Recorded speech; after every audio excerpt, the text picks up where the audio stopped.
Hello, and welcome to our continuing devotional through Second Thessalonians. We're currently in chapter 1, and we're going to be picking it up at verse 9. He says this in verse 9.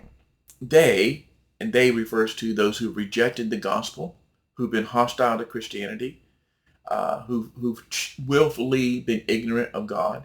They will suffer the punishment of eternal destruction away from the presence of the Lord and from the glory of his might. So he starts off by just laying it out clearly that it is, and I know I spoke about this in our last devotional, but it is, we must be very clear that there are consequences to how you respond to the gospel, how you respond to Jesus.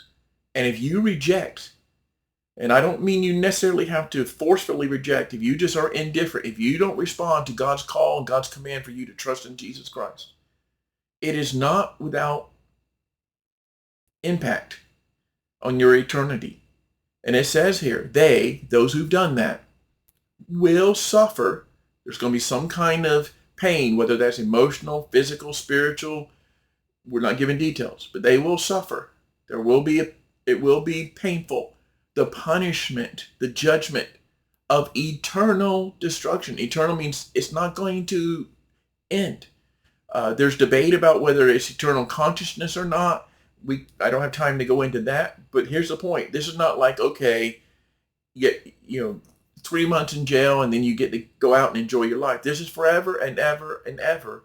And the primary impact of that punishment, the thing that makes it so terrible, is that you are away, verse 9 says, from the presence of the Lord. That's always how eternal judgment is described, as being away, separated from God. Whether that's outside the city, as it's described in Revelation, outer darkness, as Jesus described it in the Gospels. It's always somehow away from the presence of God, excluded from the banquet Jesus described in the parables. And to be away from the presence of the Lord is significant because in God everything is good. There's joy in his presence. There's hope in his presence. There's peace in his presence.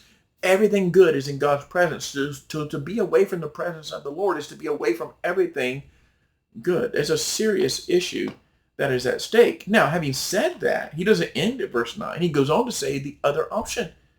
The other option is for those who do trust in Jesus, do put their hope in him, do turn to him, do own their own sins, do acknowledge that, repent and trust him. Here's what he says.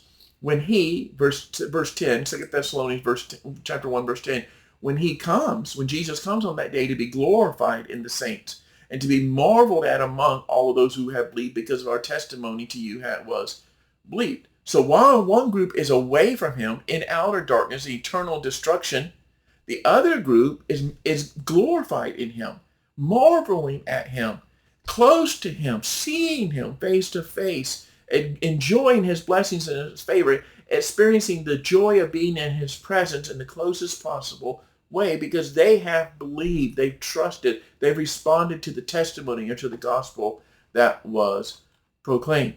You see, what makes heaven heaven is not the place, it's the person. We're with God, we're with Jesus. What makes hell hell is not the place, but it's the absence of the person. We're apart from God, we're apart from his presence. I assure you, there's only one option you want. I trust that you have put your hope, your faith, your trust in Jesus, and you can look forward to his return, that you will be with him forever and ever and ever and experience the joy that only comes from him.